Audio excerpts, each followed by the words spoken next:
Everyone, welcome back to the Bringing the Human Back to Human Resources podcast. Thank you so much for being here for another week. This week, we're going to be talking a lot about cynicism, actually. And I was just joking with Hywel, who is my guest this week, raise your hand if you've ever been a cynic. And of course, my hand went up. So I hope that everyone enjoys this episode. I know that you will. But before we get into it, let me introduce you to Hywel Berry, who is the CEO and founder of Alicorn Learning, which supports leaders and their teams to be as successful at work as possible. Hywel spent the bulk of his corporate career in sales and leadership for the Financial Times and FT.com. During his 9 years with the newspaper, he developed, grew, and managed multiple million-dollar client relationships. He also recruited and trained over 60 team members, ultimately managing a team of 25 and budgets of $50 million. In 2010, Hywel transitioned careers and began working for the Mind Gym, a global training and development organization where he ran their global network of over 300 facilitators. And as a trainer and public speaker, Hywel has delivered over 2,000 training sessions and 300 keynotes to over 100,000 people around the world, which is amazing. The largest being a group of 7,000 at the United Center in Chicago. Hywel has worked with Fortune 500 companies as diverse as Nike, Deloitte, and Microsoft, as well as startups like Etsy, Uber, and Rivian. His work has covered a wide range of topics from leadership development to diversity, equity, and inclusion to storytelling and many more. Alicorn Learning also works with internal trainers to organizations to support them in delivering the best training programs possible for their teams. And by the way, alongside his corporate and training work, Hywel has worked as a screenwriter selling scripts to the BBC and MTV, and he's author of The Screenwriter's Journey and works with new screenwriters to help them kickstart their writing career. So Hywel, you have done some tremendous things throughout your career. Welcome to the podcast, and thank you so much for being here. Thank you so much. Sounds exhausting when you just hear it all spoken like I know, that. aren't you tired? I think that's why I nap so much now that my kids are getting older. I was going to say, you might need a nap, a sabbatical, some PTO, whatever you need to take. No, I mean, it's amazing. And it's really funny. I think the audience is used to hearing this, but guests, whenever they hear their bios read, because I do read them right in front of you, they're like, oh my gosh, I did all of that, or wow, that's a lot. And I think it's actually a very important exercise. It's why I don't separately record the bios, because otherwise, we just, life passes us and we don't totally remember all that we've done, Yeah. So kudos to you. Well, thank you. And, mine was definitely separated into blocks. Like there's definitely different chunks of my life. But it's funny when you hear it like that again, reminding yourself sort of the genesis of how you got to here. You don't know in your 20s which way you're going to go, do you? It's interesting to see what happened. 1,000%. I know it's amazing. I always, as a mom especially, I always think about how life is really like a series of books, and certainly one book with many chapters. And, you're in your 20s, that's one whole chapter. You're in your 30s, that's another chapter. And when you're in those decades, you're not always thinking about life in that way. But I think once I became a mom, I was like, oh, wow, this is like a totally new chapter of my life. And then when they're 18, that's going to be a different chapter in my life, because then, what does my life look like? It's just so interesting, right? To zoom out and be like, whoa, I'm going to have a whole different life in another 17 years. I mean, mine are getting older now, so they're 12 and 11. And so, we're 2/3 of the way through them being with us. We've got, 6 years, that's it. And my wife and I are already doing the I wonder what they're going to be in life. Yeah. And it's funny because, as you just stated, my life wasn't one thing. I don't think anybody's is in a modern world. I don't think anybody has one job anymore. And yet we're still doing that thing of I wonder what they're going to be. They'll be a firefighter and that's it. That's their whole life. And I assume for my kids' generation, I think the change will be even greater. The mobility from job to job and life to life will be even more than it was for us. So that is such a great point. That first of all, I wonder are your kids Generation Alpha like mine, or no? Generation Alpha I think is 2023. So are they Gen Z? Hang on, my older one is very proud, and I think he just catches Gen Z by a few months or something. He was born late 2012. But otherwise, I guess they're Gen Alpha. Yeah, I think that's right. 2014 was the other one. Yes, 2014. I think that's right. Yeah, because my kids are Gen Alpha. They're not even 2 years old yet. But I mean, it's just mind-boggling, right? But when you talk about that, what their lives will be like, and that, we're so accustomed to saying, like, what are they going to be when they grow up? Sometimes I even ask myself that. I'm 33 years old and I'm like, what am I going to be exactly. when I grow up? Hopefully a really well-adjusted adult. We'll see. We'll see how that works out.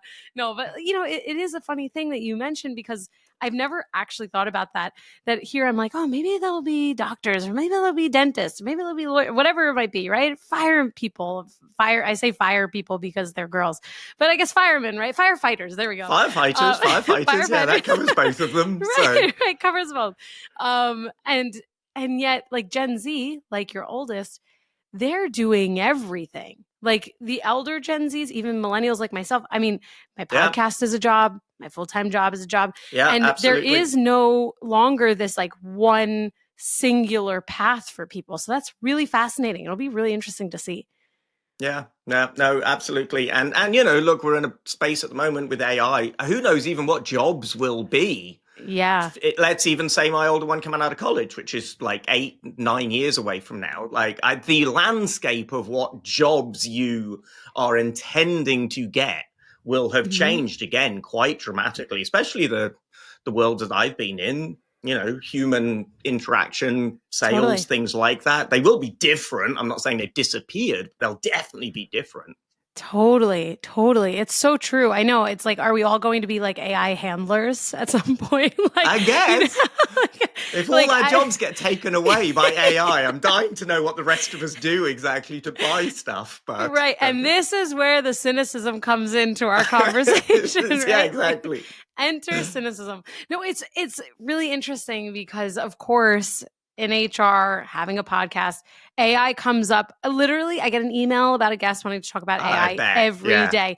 And you know what? I entertain every single topic suggestion because it is like the number one thing. The amount of times that my husband and I use ChatGPT for something, I was just telling you, we're trying to buy a house. We look up like market value stuff on ChatGPT that otherwise is really hard to find and sift through online. And, it's interesting because there are so many perspectives, cynical and otherwise, around AI. Like AI is going to take our jobs, or AI is the best thing since sliced bread. We need to like harness it. And sometimes like a mixture of both of those things.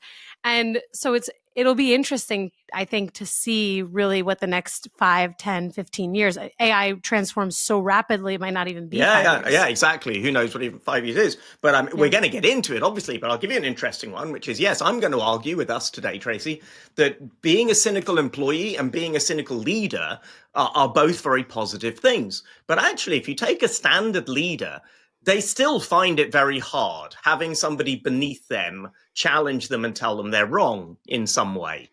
But I think most people are happier to type into ChatGPT, what's wrong with my company at the moment? And when it comes up, they will take it much more objectively.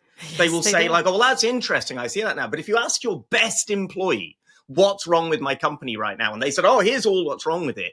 You'd feel an emotional reaction. You'd go, why does this employee hate the company? And why don't they want to work? Why are they complaining? Yeah. Yeah. What's up with them? Whereas if we ask a robot to be cynical with us, we will take it in a completely different manner. That is such a good point. Where is it? Like, why is that? Is it because there is a lack of personal perception when you're dealing with a robot and AI, and so there can't be emotion? Well, so here's what the big point I was here to make is that cynicism is okay. It's not such a terrible thing. It's not a bad thing from beneath you. It's not a bad thing from your leader. And in my world of training and development and being in a room with strangers and telling them how to live their life, a healthy dose of cynicism can be wonderful. But what do all of those things have in common, just like parenting, is that you want people to be happy. Ultimately, like as a leader, you want your team to be in a good mood. You want them to enjoy coming to work. As an employee, you want your company to like you and you want them to think you're a positive person. And the challenge with any cynicism from a human is that your natural reaction is, why is this person unhappy? What's wrong with them? Why aren't they happy with all the things I've done?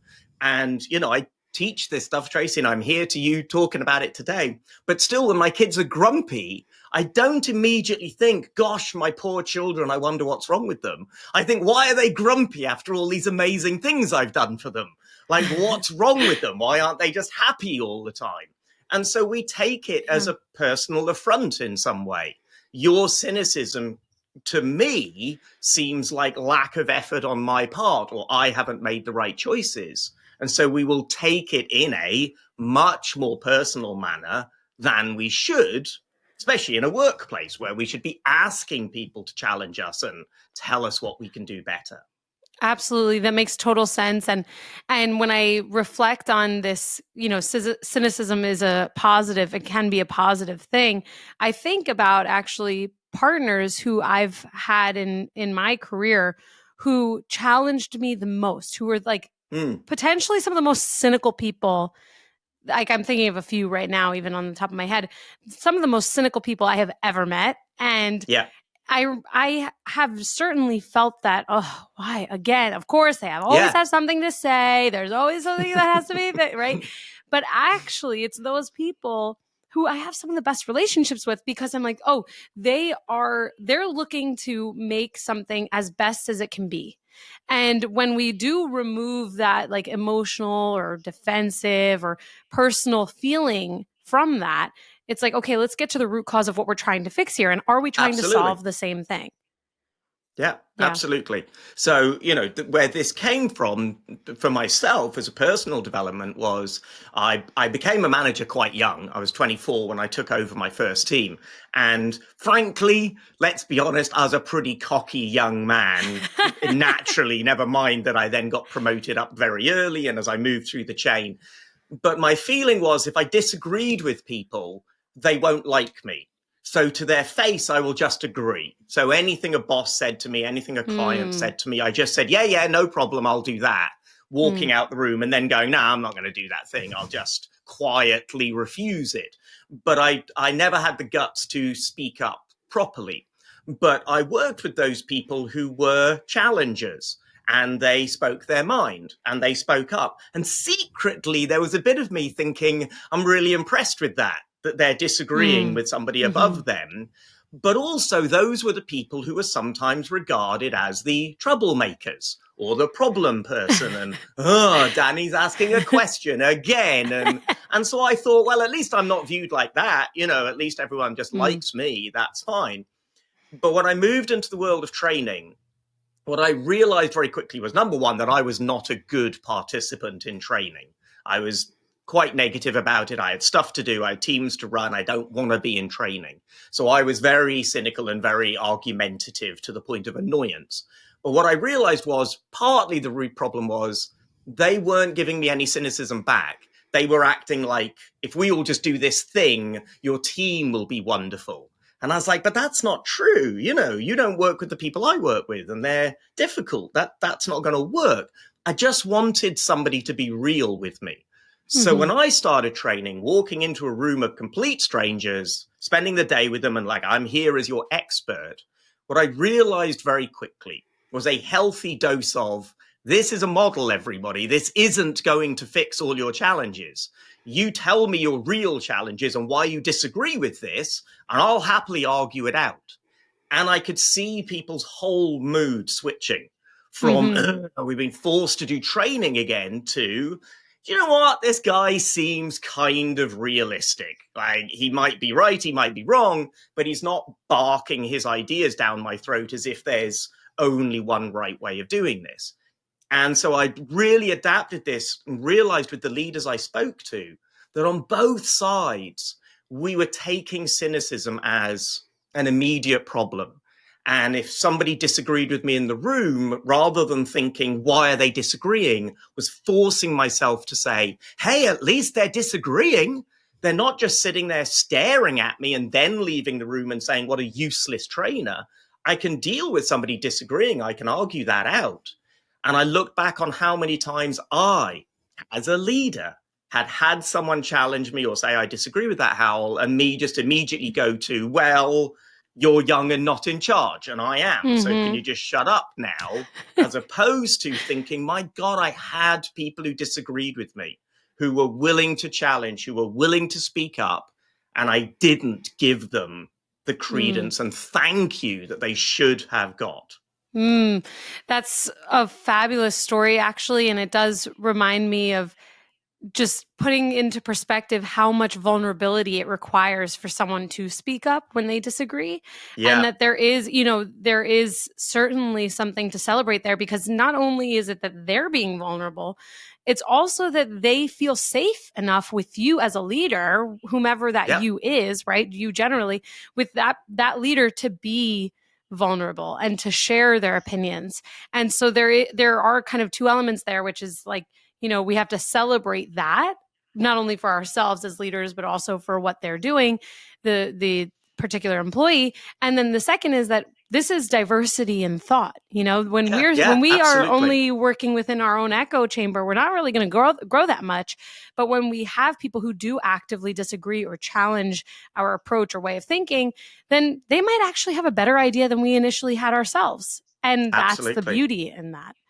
In nurturing that. And honestly, what I teach leaders now is the moment somebody disagrees with you or is willing to speak up and say, can I give you some feedback or anything like it, the first words out of a leader's mouth should be, thank you very much for disagreeing with me or telling me what you think. Now, after that, you have the absolute right as the leader to go, I'm not going to do that thing. Like, I'm in charge and you're not.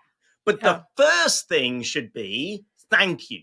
And if you hear somebody in a meeting, like if you're new at a company and somebody puts their hand up and says, oh, I think you're wrong and here's why, and that leader says, thank you very much for disagreeing, look at the power that gives that new employee. Like, oh my God, you're supposed to disagree. That's what you get praised for here.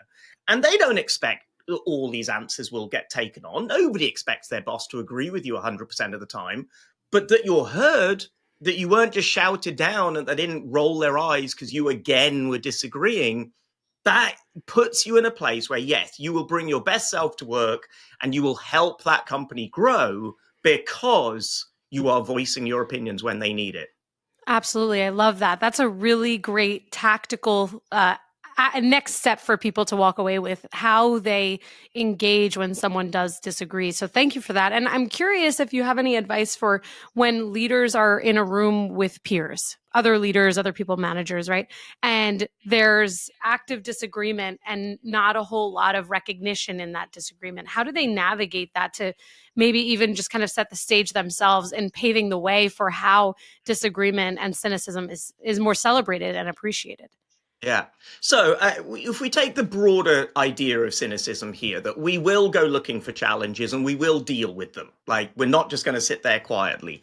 I'm happy to admit, Traci, I don't know about yourself, but the group that I found most difficult to give feedback to or disagree with or let them know when they've done something wrong was peers. Because going upwards, that's a part of work life. And going downwards, I'm literally paid to tell you when you've done something wrong or disagree with you. But to peers, what right do I have to challenge you or disagree or pipe up and say something's annoying me? So it's twofold. It's really being a person who invites it much more deliberately. So with all of those around you saying, number one, please, if I ever say or do something you disagree with, please let me know. Number two, being the person who is receptive to it with thank you. And just as another little practical tip for you, Traci, but everybody, if somebody gives you any challenge or disagreement, say thank you, then come back 24 hours later and give them your response in full. What that 24 hours means is you took real time to think about it. You didn't just disagree or agree in the moment. But also, let's be honest, you might have been a bit upset or offended in the moment. So you say thank you, and then you take 24 hours to calm yourself, and you will give a much more sort of structured response. So it's offering that to your peers as a leader, but also in the room, trying to encourage this sense of dissent with what I teach people a lot, Traci, is in any meeting, somebody should be given the role of the cynic. Because again, what's one of the challenges is that person thinking, oh God, I'm always the one disagreeing. I always have to be the one to voice it. So actually, let's give somebody that role. Your job in this meeting is to say what's wrong with the ideas and why it won't work. And therefore, you take all the stress off of the emotional side of it. I'm not doing this because I don't like you. I'm not doing this to be difficult. I'm doing this because you asked me to do this in this meeting, and tomorrow it will be Traci who takes on that role. So to our conversation about AI earlier, it makes it objective. It takes away the human element, and we've asked you to be almost computer-like, nasty and critical of our ideas, so it's not you, the person, doing it. So when you have that critical person, rotate that role almost deliberately. Interesting. It's probably also quite a challenge for some people who are not naturally the ones to speak up or speak out about something they disagree with. So it challenges them in a different way too, right? From a skill set standpoint. And I wonder, when it comes to being that cynic, is there a right way or a wrong way to go about it? Like, I think about tones and, the delivery sometimes of cynical messages, right? Like, what are your thoughts there? So, yes, look, for all I'm arguing for cynicism, let's be really real here and say that some people are just negative and annoying and rude. Like, that's not being usefully cynical. That's just being rude. So, how do we do this positively? If you know this is your inclination, if you want to be allowed to be your natural self and challenge people, yes, literally down to tone of voice is very important. There's a thing called code switching. I'm sure you've come across, Traci, that we are different people in different areas of life. And I always say as a joke, I'm nearly 50 years old, but I still regress to almost being a surly teenager when I'm around my parents. Like, it never goes away. This sort of almost instant, like, I'm doing it. Yeah, like, what's your problem? Like, it never goes away. So It's just from literally, like, what is your tone of voice at this moment? Are you being a useful employee who is challenging your boss with a genuinely real view of why this is wrong or a different idea? Or are you rolling your eyes and saying, well, that's not going to work, and here's why? The first one will be listened to. The second one will be dismissed as Hywel always does that in a meeting. So, yes, it is absolutely on us to bring our cynicism to the fore in the right way. Just as it is a leader, you used the word vulnerable earlier on. I agree with it 100%. As a leader, it is the vulnerability to say, here's what I'm asking you, but I see the challenges. But again, not in a tone of voice of, look, there's challenges, but just get on and do it. But I'm with you. I understand this is not going to be easy. I was in newspapers in the 2000s, not an easy time for newspapers, but our targets kept going up. And it was this real challenge of, well, how do I present these numbers to a team who know we're not going to hit some of these? It's not a debate. It's just not going to happen. So if I say, hey, everybody, we've got new targets and they're up 10%, let's go, I sound like an idiot. But if I say, look, the targets have gone up, that's just how businesses work. Here's what I think we can do, and here's the challenges we've got, guys. We're in this together. So what I call it a lot is realistic optimism. It is my job as your boss to be optimistic. Otherwise, nobody's going to achieve anything. But the realistic part is there's challenges here and I'm with you. And to your point, the literal tone of voice at that moment means a lot to how it's received by that group. Totally. That is such a great example. And I think that there are a lot of listeners in the audience who either are leaders or aspiring leaders. And there is kind of like a methodology to follow here when we think about being most successful in trying times, because it doesn't matter what year, what decade, there's always an ebb and flow to business. There are always layoffs and there are always hiring sprints and whatever it is. People have to be able to navigate those challenges in a way that, as you've shared, is realistically optimistic. And I love that. I think that's awesome. And I guess as a final question, when people think about how they can be more powerfully or usefully cynical to drive or move the needle forward, what are some things that, other than like kind of passing around the cynic role, what are some things that they can do today, especially if it's something hard for them to do? As in being cynical is hard, or the challenge in front of them is hard? being cynical is hard because not everyone is so outspoken in such a way. No, absolutely. And look, on the other side of this, somebody might be listening to this quite legitimately and saying, I'm just a naturally optimistic person and I'm naturally positive. Is Hywel telling me I have to be negative? No, not at all. But for both sides of that equation, those of us who are naturally negative, cynical, looking for challenges, I would challenge any of those people that your role in any meeting should be to push the other side of you and say, well, what's the optimistic piece and the opportunity I'm not seeing? But yes, for anyone who's naturally optimistic or quiet or just not comfortable voicing it, is to challenge yourself and say, well, then what is the thing you're willing to challenge? What is the piece right now that you feel comfortable, because we're all in a very different place at work. If I'm new, if I'm worried for my job at any moment, I don't expect anyone to start mouthing off about what they think is wrong. But take that moment and think, well, what can you voice that will add value to this person? So that actually, whatever their relationship to you, they leave that meeting or that room saying, Traci was positive when I needed her to be, but usefully cynical or challenging when there was something she disagreed with.